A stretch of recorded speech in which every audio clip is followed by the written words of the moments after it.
as the answer for the so-called carbon problem is a nuclear reactor, which of course enriches the treasuries of these globalists while reducing the population because it reduces IQ, fertility, causes genetic damage, and of course they're putting them like crazy in China and Asia because they know they don't want to have a massive population of intelligent people who will have extended lifespans.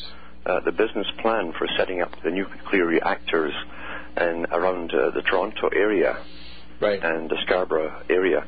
And figured into it by the economists was the fallout on the local population in advance. They had it all worked out of the increases of cancers, what types of cancers would be, and they put it down to acceptable levels for economic purposes. Well, so they actually have numbers. So when you or your husband or wife or child gets a lymphoma or another cancer, well, you're just a number. That's right. Another thing is interesting, too, is that this weekend, the HAARP did one of their biggest bursts of energy they've ever put out over the weekend, and now we've got that earthquake in Japan. That's quite interesting follow-up. Well, of course, you know HAARP can tune. You just think of the Earth as one of those large crystals and a number of tuning forks. You hit it with the right harmonic frequency, and you can cause what's called a piezoelectric slip threshold. So the tectonic plates will slip past each other when they reach that kind of activation energy. That's right, and that's all in the charter that they signed at the UN on weather warfare concerning HAARP back in the 1970s, that they can do that. Sure they could. Mm-hmm. And the thing is, they've said right in the mid-1990s with the Security Council they will use any means whatsoever to have their way. That's right, that's a fact. That's yeah. a fact. In other words, they've decided that they've got to get through their heads. These characters are not kidding. Oh, yeah. When they say they want to kill 2 billion or 5 billion, they're not kidding. They're going to do it. And the people say to me, Dr. Deagle, why are you still alive? Or you must be crazy. I said, I'm not crazy. I just realized I'm like the guy, I call it the guy at the top of the coconut tree, and I can see the horizon curl because I know a tsunami is coming because the elephants and the dogs and cats have already gone up the side of the hill. Yep. And I'm looking out and I see the horizon curl. I'm telling people on the beach trying to put suntan oil on and eating their coconuts and having a nice day in Hawaii eating poi, that they're going to die soon, and they don't listen. And when we're out here, you and I, Alan, and many others, we're bringing this up because it's based on fact. This is not just a recent phenomenon, too. This goes back thousands of years. But it's coming to a culmination now where literally not only humanity, but nothing is going to survive the insanity, the chaos that they're trying to bring on the planet. That's right. That's right. And it's coming down fast now. And the more, this is a time actually, it's very crucial because the more it becomes exposed to the public, the more they will push, the faster they'll push to panic the public into 1,000 other directions. That's what they've done in the past, and they will step it up this time. And I'm waiting for it. Eventually they'll give us something really big, just to remind us that we've got to be concerned about what they tell us to be concerned about, and get our minds off telling them to stop doing what they're doing. Exactly.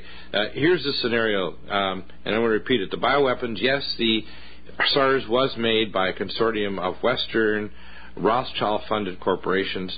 I received the documents March 16, 1997, that the avian flu was being made by the CDC and the World Health Organization to reduce world population by billions. And this is a fact. The depleted uranium and the nuclear war they're trying to start in the Middle East is all part of P2OG and Project for a New American Century. They publish it. It's not we're saying it. They've said it in their own words. That's what's amazing, isn't it, Alan? It is. It truly is. Yeah, remarkable. Cutting through the matrix.com. Get these books and materials from Alan. You'll understand what's going on. Welcome back to the NutriMedical Report. Well, let's get back to it. Alan, with Ben Fulford's comments, this is pretty dramatic statements on his part. He's literally saying that they're getting ready to stage Armageddon, that they're getting ready. You can see the movement of the USS Enterprise into the Gulf. You can see that they're planning step by step to move forward with their terror campaign to start a plague or plagues. We now have MDR-TB. We've got the avian flu coming in the next probably 6 to 18 months. You can see them spreading the terror over the so-called climate shift, which is, probably galactic and cosmic, but we could probably adapt to anything if we had advance warning. But they're not doing anything to stop any of this. At the same time, they're shipping our business overseas, and they're blowing us back all this pollution from countries where they moved to the slave class of Asia. It's just completely out of control, isn't it? Well, it is controlled. It's a controlled chaos. That's a better way. Controlled chaos. Rome back in the 1970s, put out their agenda on population reduction, including the United States. They said that the U.S. was living way too high above the rest, and they'd run out of natural resources, etc., and it must be brought down by all means to a much, much lower level. And they also talked about the bringing of population down too by all means possible. So this is just an agenda. We're living through a business plan here, and it's all controlled from the capstone of the pyramid to all these many agencies down below, right down to the populace at the bottom in the wasteland. And this has been on the go and planned long before we were even born. That this would happen. They'll have chaos, plagues, famines, pestilence, warfare, rumors of wars, all the old stuff they've done down through the ages. They're doing it all over again. And they've worked in the past, you see, to terrify the public, make them obedient into the new system that always emerges, and that's what they're trying to do this time too. Fear is a tremendous tool to make people quiver and then do exactly as they're told in a completely new system, which this is supposed to be. Yeah, they're really, I believe they're planning on multiple things. For example, earlier this year, just a few months ago, we had the same corporations, Verint Corporation and others, directly involved in the 7/7 bombing. They just charged about a week ago 4 bombers and put them away in prison. The fact is, their little pop gun backpacks didn't do anything other than create a little puff of smoke. The bombs were underneath the carriages of them, and they were they were British military-grade munitions placed under the carriages. It could only be done there by British tube workers and the British Special Forces. This is a fact. It's a technical and a fact. It's not open to discussion or anybody's opinion. It's just the way it is. Yeah. And the fact is, we know that now, and the same corporations are planning terror activities in America, Canada, and otherwise, so they can bring us to our knees. And we need to wake up and decide, we're not going to take it anymore.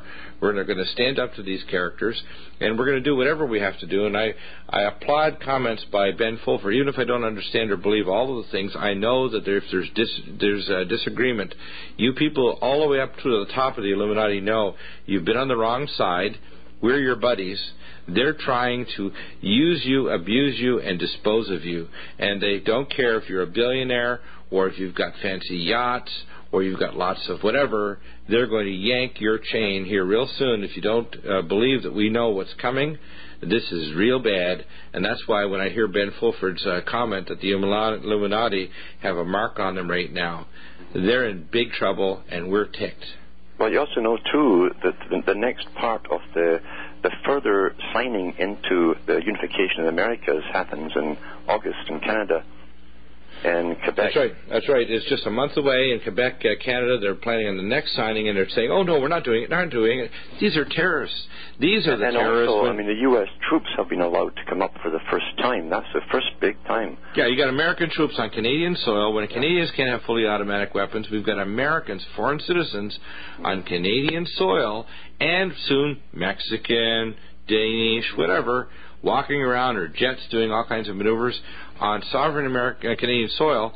It's the same thing in America. Do you want to have former Slovakian Republic people walking around that aren't American citizens with fully automatic weapons and body armor? No. And there are 3 more signings to go up to the year 2010 for full amalgamation. Right. So they're doing it all, and they're not even discussing it with the local politicians in the provinces. No. They've got Tilma. We've had the only party, by the way, in Canada that's talking about this is Connie Fogel, leader of the Canadian Action Party. Yeah. None of the other ones, the NDP, the Liberals, the Conservatives, the Green Party, none of them are talking about the fact that all these other issues are going to go away if you don't deal with the fact of the North American Union, because environmental issues, civil rights issues, property rights, any kind of local protection against globalist international destroying your environment or anything will completely disappear, so the corporations can do whatever they want at the behest of this global organization, which is just turning the world into a feudal plantation. It is a feudal system. It's an absolute feudal. It's never gone away, actually. It's always been here in the backgrounds. Yeah, but they're making it overt now. So tell us your analysis of what we can do to respond to this, Alan, because it's obvious that there is great division occurring within these globalists, and they're ready to do it now. I think between now and 2010, we're in very grave danger. Yeah. And it's not something you can say, oh, well, there's that wacky Alan Watt, or there's Alex Jones, or there's Deagle out there saying all these things. Look, if you can hear from so many voices, you've got to get a clue and realize